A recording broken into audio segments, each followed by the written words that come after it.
जैसा कि आप सभी को पता है कि एस्टेट की डेट आ गई है और 21 और 22 नवंबर को एस्टेट का एग्ज़ाम होने वाला है। तो हमारे पास लगभग 1.5 महीना बचा हुआ है। तो इसमें मैं आपके लिए जो प्रीवियस ईयर का सेट है, प्रीवियस ईयर में जितने भी पेपर हुए हैं अभी तक, उनसे ही मैं क्वेश्चन लेकर आई हूँ और काफ़ी इम्पोर्टेंट रहेंगे, हर बार पूछे जाते हैं। प्रीवियस ईयर पेपर अगर हम कर लेते हैं तो काफ़ी फ़ायदा रहता है। तो आज हम पीआरटी का जो ईवीएस का सेट है वो करेंगे। फर्स्ट क्वेश्चन है, हम जिस परिवार में जन्म लेते हैं जिसमें बड़े होते हैं उस परिवार की विशेषता नहीं है। सबसे पहले हमें क्वेश्चन को ध्यान से पढ़ना होता है। यहाँ पर पूछा गया है कि जिस परिवार में हम जन्म लेते हैं जिसमें बड़े होते हैं उस परिवार की विशेषता नहीं है, तो क्या आएगा? परिवार राजनीतिक नियमों पर आधारित होता है। अगर हम सभी ऑप्शन पढ़ेंगे तो ज़्यादा टाइम लग जाएगा, हम आंसर को ही देखेंगे। परिवार राजनीतिक नियमों पर आधारित होता है, ये ऑप्शन बिल्कुल भी नहीं आएगा, यानी कि इसमें ये सही आ जाएगा। संसार में पाए जाने वाले विविध प्रकार के वनों में सबसे अधिक महत्वपूर्ण वन है। सबसे अधिक महत्वपूर्ण वन दोस्तों उष्णकटिबंधीय वर्षा वन है। उसके बाद है कक्षा 4th में पर्यावरण विषय के शिक्षण में दृश्य सामग्री का प्रयोग करने में आप किस बात का ध्यान रखेंगे। 4th क्लास में अगर आप कोई भी एक्टिविटी करवा रहे हैं तो आपको बुक से ही रिलेटेड सब कुछ करवाना पड़ेगा। तो क्या आ जाएगा? वह पाठ्य पुस्तक के अनुरूप ही हो। उसके बाद है नेक्स्ट 124 है, जिन साधनों के द्वारा एक स्थान से दूसरे स्थान पर वस्तुएं, कच्चा माल एवं मनुष्य आदि का आवागमन होता है उन्हें क्या कहते हैं? सिंपल क्वेश्चन है, यातायात के साधन।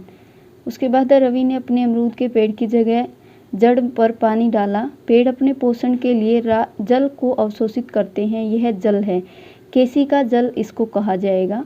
नेक्स्ट है, किसी 8 वर्ष के लड़के के भोजन में शामिल आवश्यक तत्व हैं कार्बोहाइड्रेट, प्रोटीन, खनिज लवण और ये सभी आंसर आ जाएगा। नेक्स्ट है, भारत की पहली ट्रेन कहाँ से कहाँ तक चली थी। अगर आपने किसी ने भी प्रीवियस जो अभी पिछला पेपर हुआ था स्टेट का, वो आपने पेपर दिया है तो ईवीएस का ही सेट है ये, और काफ़ी इम्पोर्टेंट रहेंगे सारे क्वेश्चन। कहाँ से कहाँ तक चली थी आपको पता होगा, ये मुंबई से ठाणे तक चली थी। पृथ्वी के तापमान के निरंतर वृद्धि का परिणाम क्या होगा? पृथ्वी के तापमान के निरंतर वृद्धि का जो परिणाम होगा वो होगा हिम का पिघलना, समुद्रों के जल स्तर में वृद्धि, सागर तटीय भागों का जलमग्न होना और ये सभी आंसर जो है आ जाएगा। इसके बाद है, आजकल पाठ्य सामग्री क्रियाओं में राष्ट्रीय सेवा योजना को मुख्य स्थान दिया जा रहा है। एक विद्यार्थी के रूप में आप इसे कैसे लेंगे? पाठ्य सामग्री क्रियाओं में राष्ट्रीय सेवा योजना को मुख्य स्थान दिया जा रहा है, तो आप इसे कैसे लेंगे? ये श्रम के प्रति आस्था उत्पन्न करता है, यानी कि अगर हम कोई भी सेवा का काम करते हैं तो ये हमारी श्रम, हम जो मेहनत करते हैं उसके प्रति आस्था दिखाती है, और ये आजकल पाठ्य पुस्तकों में शामिल किया जा रहा है, तो अच्छी बात है। नेक्स्ट है, पर्यावरणीय शिक्षा के अंतर्गत पर्यावरण ठीक करने का प्रयास किया जा रहा है, आर्थिक संतुलन को ठीक किया जा रहा है, या फिर विश्व के इतिहास के बारे में बताया जा रहा है, या उपरोक्त सभी। इसमें से पर्यावरण को ठीक करने का जो प्रयास है वो किया जा रहा है। एकल परिवार में क्या होते हैं? माता पिता और बच्चे, माता पिता एवं उनके अविवाहित बच्चे, ये सभी। उनमें माता पिता और उनके अविवाहित बच्चे ही एकल परिवार में होते हैं। उसके बाद है नेक्स्ट 132, खेल रचनात्मक कार्य का प्रबल स्वरूप है।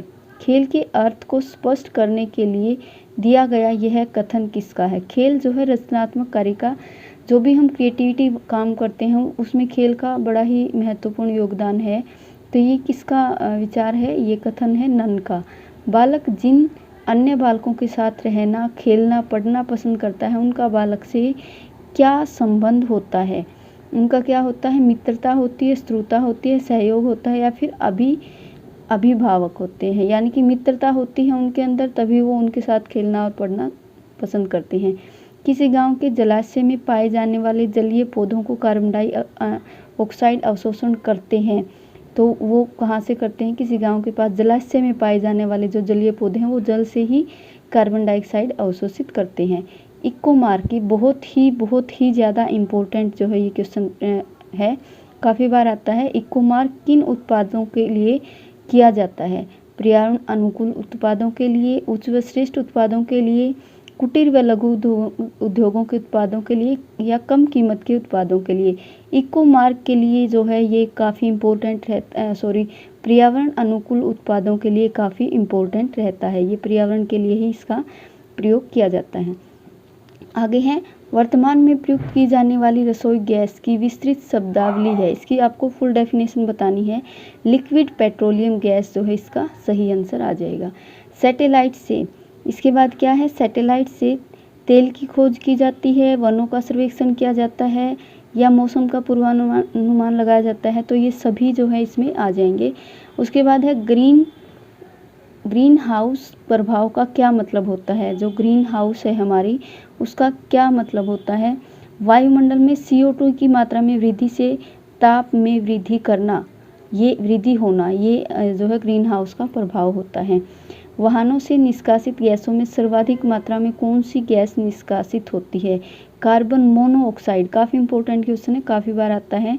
वाहनों से निष्कासित गैसों में सर्वाधिक मात्रा में कार्बन मोनोऑक्साइड गैस जो है निकलती है। पर्यावरणीय अधिप्रभाव आकलन सुनिश्चित करता है। पर्यावरणीय प्रभाव अधिप्रभाव आकलन सुनिश्चित करता है क्या, पर्यावरणीय गुणवत्ता का रख रखाव। ये सब चीज़ें जो है इसके अंडर में आती हैं। सतत विकास से अभिप्राय है, बहुत इंपॉर्टेंट क्वेश्चन है।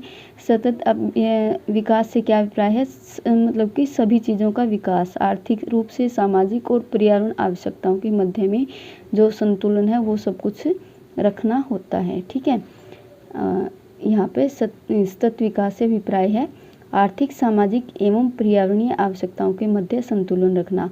अमल वर्षा होती है, बहुत सारे क्वेश्चन ही इम्पोर्टेंट हैं क्योंकि पिछले साल पूछे गए हैं, तो इनमें से हो सकता है एक दो तो अब की बार भी आ जाए। अमल वर्षा क्या होती है, बादल तक पहुंचकर ठंडे होने वाले अमल वाष्प के कारण या फिर वर्षा के जल और कार्बन डाइऑक्साइड प्रदूषकों के मध्य प्रतिक्रिया के कारण। वर्षा के कारण और कार्बन डाइऑक्साइड प्रदूषकों के मध्य प्रतिक्रिया के कारण, या फिर बादल के जल और सल्फर डाइऑक्साइड प्रदूषक, बादल के जल और सल्फर डाइऑक्साइड के कारण ये सब कुछ होता है। शिक्षा के प्रशासन एवं समस्याओं से निपटने के लिए भारत सरकार ने किस मंत्रालय की स्थापना की है। शिक्षा के प्रशासन एवं स्वास्थ्य से निपटने के लिए भारत सरकार ने मानव संसाधन विकास मंत्रालय की स्थापना की है। उसके बाद है, अपने विद्यार्थियों को समझने के लिए एक अध्यापक को निम्नलिखित में से क्या जानना आवश्यक है। क्या, बाल मनोविज्ञान, बालकों को समझने की प्रवृत्ति, बच्चों का विषय के प्रति दृष्टिकोण, या फिर उपरोक्त सभी। इसमें क्या आ जाएगा, सभी, बाल मनोविज्ञान भी, बच्चों के विषय के प्रति दृष्टिकोण भी, सब कुछ जानना जरूरी है। छात्रों को प्रभावी ढंग से सूचनाएं संप्रेषित करने का एक माध्यम है।